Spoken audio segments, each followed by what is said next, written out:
Can you share a little bit more about how centering a community of Black women feeds the kind of healing praxis that you identified for yourself and that you identified through your work?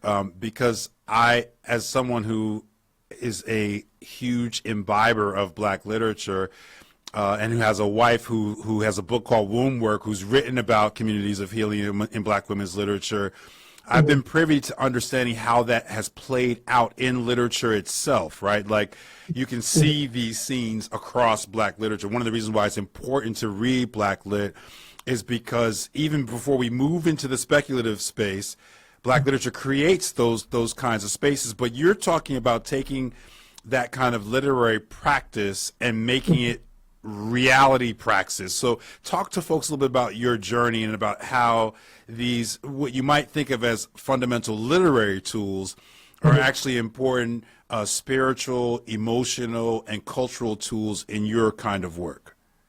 Absolutely, absolutely. It's certainly a holistic approach. And so my positionality, I wrote this book because my daughters needed to understand who their grandmother was, who my maternal mother was. And my mother transitioned many years ago. But, one of the things that was important for me is this sort of historical recovery.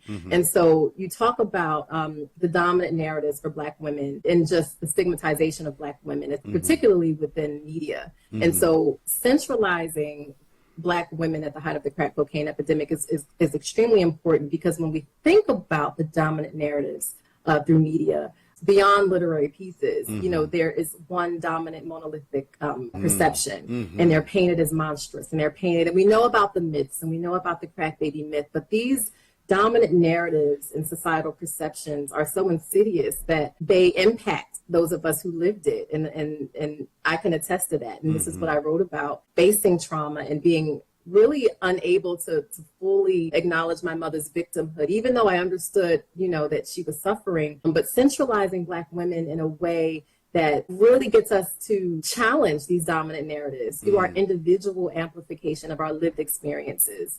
And so I do that in the book by talking about the Black women in my life. I talk about Black women-centered networks. These are West African traditions. And so thinking about our Black families and the Black family structure and the role of Black women in sustaining family and retaining the children and putting their arms around us in communities and never letting us go. And so this idea of centering Black women-centered networks and kinship care really gets to what has sustained us across generations. And